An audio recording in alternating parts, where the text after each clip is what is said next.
இந்த கொஷனில் என்ன கொடுத்துருக்காங்க அப்படின்னா, consider the following nested representation of binary trees. XYZ கொடுத்துருக்காங்க. XYZல எக்ஸுங்கிறது ரூட் நோட், YNZ இப்படிங்கிறது எக்ஸோட left and right subtree. So இதுதான் ரெப்ரசன்டேஷன். ஸோ 3 எலமெண்ட்ஸ் இருந்துச்சு அப்படின்னா அதில் first element root, second element left subtree, third element right subtree. அடுத்த பாயிண்டில் Y and Z may be null or further nested. அந்த subtree அந்த ரூட் நோடோட ஃபினிஷ் ஆகிருக்கலாம், இல்லை ஃபர்தராக left and right child wise வந்து ஆர்டராக அரேஞ்ச் ஆகிருக்கலாம். என்ன கொஷின் கேட்டிருக்காங்க, which of the following represents valid binary ட்ரீஸ்னு கேட்டிருக்காங்க. ஸோ 4 ஆப்ஷனில் எது வேலிட் பைனரி ட்ரீ, நெஸ்டட் ரெப்ரசன்டேஷனில் எது வேலிட் பைனரி ட்ரீன்னு கேட்டிருக்காங்க. ஸோ இதுக்கான ஃபர்ஸ்ட் எக்ஸாம்பிள் 1 2 4 5 6 7. ஃபர்ஸ்ட் 1 அப்படிங்கிறத ரூட், 2 லெஃப்ட், ரிமைனிங் உள்ளது ரைட், 2 லெஃப்ட், ரிமைனிங் உள்ளது ரைட். ஸோ அதில் நெஸ்டட் கொடுத்துருக்காங்களா. So 4 root, 5 6 7 child. ஸோ இது வந்து பைனரி ரெப்ரசன்டேஷனான்னு கேட்டால் பைனரி ரெப்ரசன்டேஷன் கிடையாது. ஏன் அப்படின்னா பைனரி ட்ரீயில் அட்மோஸ்ட் 2 சில்ட்ரன்ஸ் தான் இருக்கணும். இதில் 3 சில்ட்ரன்ஸ் கொடுத்து ரெப்ரசன்ட் பண்ணியிருக்காங்க. ஸோ இந்த இது தப்பு. ஃபர்ஸ்ட் ஒன் நெஸ்டட் ரெப்ரசன்டேஷன் கிடையாது. So second example 2 1 root,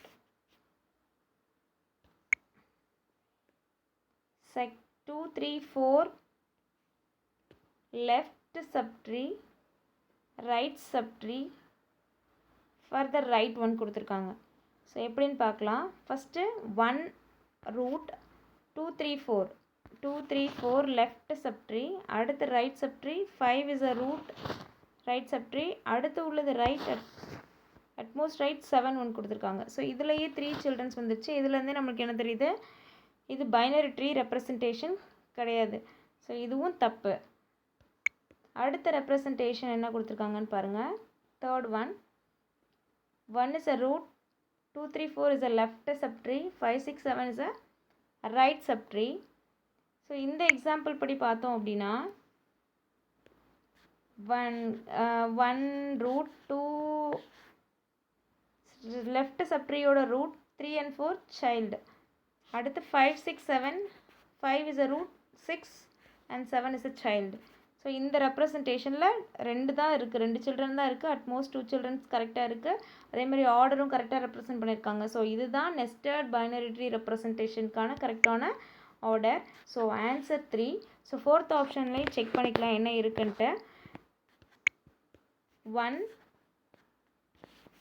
1 is a root, 2 3 null, 2 left subtree, root node, 3 children. null அப்படிங்கிறது இங்கே எப்படி ரெப்ரசன்ட் பண்ணுறாங்க அப்படின்னா individual N U L L எல்லாமே இண்டிவிஜுவல் சைல்டாக தான் கன்சிடர் பண்ணும். ஸோ நல்லுங்கிறது ஒரே எலமெண்ட் கிடையாது, இதில் 4 எலமெண்ட் இருக்குது. அப்போ இது அட்மோஸ்ட் 2 இருக்குங்கிறதுனால இந்த ஆப்ஷனும் தப்பு. இதுலேருந்து நம்மளுக்கு 3ங்கிறது மட்டும்தான் கரெக்டான ரெப்ரசன்டேஷனாக இருக்குது. So 3 is a answer. So அடுத்த கொஸ்டின் என்ன கொடுத்துருக்காங்க, let G be an undirected graph, consider DFS traversal of G. ஒரு கிராஃப் கொடுத்துருக்காங்க, அதோட DFS traversal கண்டுபிடிக்கணும். let T be the resulting DFS tree. கண்டுபிடிக்க வேணாம், ஒரு எக்ஸாம்பிளுக்கு கொடுத்துருக்காங்க. DFS ஒரு கிராஃபுக்கு DFS traversal பண்ணி ஒரு ரிசல்ட் கிடச்சிது அப்படின்னா அதை வச்சு கீழே உள்ள ஸ்டேட்மெண்ட்ஸில் எது ட்ரூ எது ஃபால்ஸ்ன்னு கேட்டிருக்காங்க.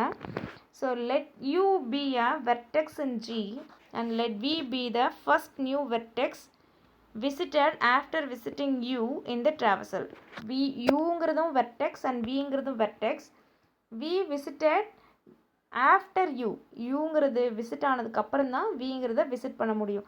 ஸோ அந்த மாதிரி கண்டிஷனில் கீழே கொடுத்துருக்கிறதுல எது கரெக்டான ஆன்சர்னு கேட்டிருக்காங்க. ஸோ அப்படி இருக்கும்போது இந்த டயக்ராம் ரெப்ரசன்ட் பண்ண பாருங்கள். இந்த டயக்ராம் வச்சு பார்த்தீங்க அப்படின்னா U and V is an edge. இந்த டயக்ராமில் எப்படி கொடுத்துருக்காங்க, ஏபிசியூ அண்ட் வின்னு கொடுத்துருக்கோம். ஸோ இதைப்படி பார்த்தோம் அப்படின்னா ஃபஸ்ட்டு ஏ ட்ராவல்ஸ் ஆகும். டிஎஃப்எஸ் ட்ராவல்ஸல் கண்டுபிடிக்கலாம். ஏலேருந்து அட்ஜசனோடது பி. ஸோ ஏலேருந்து அட்ஜசன் பிக்கு வரும். ஏலேருந்து பிக்கு ட்ரா பண்ணியாச்சு.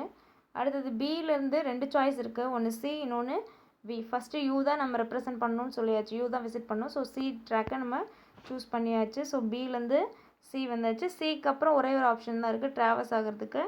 ஸோ அது சிலேருந்து யூ போயாச்சு. So C to U draw பண்ணியாச்சு.